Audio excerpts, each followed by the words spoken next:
Monday morning breakfast வந்து chapati chana gravy. இதுக்கு வந்து நான் வந்து ஃபஸ்ட்டு ஒரு மீடியம் சைஸ் தக்காளி 2 வெங்காயம் மீடியம் சைஸ் கட் பண்ணி சேர்த்துருக்கேன். தக்காளி அதிகமாகனா புளிப்பு அதிகமாகும். ஸோ 2 வெங்காயத்துக்கு ஒரு தக்காளி. இதோடு வந்து இஞ்சி பூண்டு பேஸ்ட் சேர்த்துட்டு எல்லாத்தையும் ஃபைனாக நல்லா அரைச்சிக்கணும். நான் வந்து சன்னா பார்த்திங்கன்னா கரெக்டாக ஒரு 7 விசில்ஸ் to 8 விசில்ஸ் வச்சு எடுத்து வச்சுருக்கேன். ஸோ இப்போது ஒரு கடாயில் நல்லெண்ணெய் ஊற்றிருக்கேன். நீங்கள் நார்மல் ஆயில் கூட சேர்த்துக்கலாம். இதில் வந்து நான் வந்து கொஞ்சோண்டு ஸ்பைசஸ் ஆட் பண்ணியிருக்கேன். 2 லவங்கம், அதுக்கப்புறம் ஒரே ஒரு பட்டை, இதுக்கப்புறம் அரைச்சி வச்சு பேஸ்ட் சேர்த்துட்டு இதோட 4 முந்திரி கூட சேர்த்து அரைச்சிக்கலாம். ஸோ இப்போ இதை மூடி போட்டு நல்லா குக் பண்ண விட்டுட்டேன். ஏன்னா அந்த தக்காளியோட ரா ஸ்மெல் எல்லாமே போட்டதுக்கப்புறமா இதில் வந்து இப்போ மசாலா ஆட் பண்ண போகிறேன். மசாலா வந்து கொஞ்சம் மஞ்சத்தூள் ஆட் பண்ணியிருக்கேன். அதுக்கப்புறம் குழம்புத்தூள் வந்து ஒரு 1.5 ஸ்பூன் சேர்த்தேன். காரம் கம்மியாக தான் இருக்கும் இதெல்லாம், ஏன்னா குண்டு மிளகாய் யூஸ் பண்ணுறதால. கொஞ்சம் சீரகத்தூள், அதுக்கப்புறமா கொஞ்சம் வந்து கரம் மசாலா, தனியாத்தூள் இருந்தாலும் சேர்த்துக்கோங்க.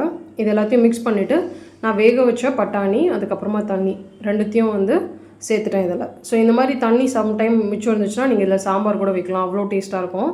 அப்புறம் தேவையான அளவு உப்பு ஆட் பண்ணிவிட்டு மூடி போட்டு ஒரு 7 to 8 மினிட்ஸ் நல்லா கொதிக்க வச்சுட்டு ஃபைனலாக வந்து உங்களுக்கு திக்னஸ் வேணும்னா கொஞ்சம் சன்னா அரைச்சி சேர்க்கலாம், இல்லாட்டா அப்படியே ஒரு மேஷர் வச்சு மசிச்சுக்கோங்க. ஃபைனலாக இதில் வந்து கஸ்தூரி மேத்தி, கொத்தமல்லி சேர்த்திங்கன்னா இந்த chana gravy ready. So morning வந்து நான் வந்து குழந்தைக்கு வந்து சப்பாத்தி அப்புறமா இந்த சன்னா கிரேவி தான் கொடுத்தேன். ஸ்கூலுக்கும் வந்து சப்பாத்தி சன்னா கிரேவி தான். ஏன்னா அன்றைக்கி வந்து ராகிலாம் கொஞ்சம் காய வச்சு அரைக்கிற வேலைலாம் இருந்துச்சு. நான் வந்து சப்பாத்தி, ஒரு முட்டை, அப்புறமா வந்து சன்னா கிரேவி எடுத்திருந்தேன். ஸோ அதுக்கப்புறம் ராகி கொஞ்சம் கடைக்கு கொண்டுட்டு போயிட்டு அரைச்சிட்டு வந்து இதை ஜலிச்சு ஸ்டோர் பண்ணவே டைம் கரெக்டாக இருந்துச்சு.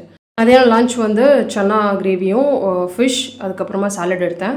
நைட்டு வந்து கொஞ்சம் ராகி இருந்துச்சு, அதுக்கப்புறமா கஞ்சி, ஃப்ரூட்ஸ், நட்ஸ் அதோட ஓவர்.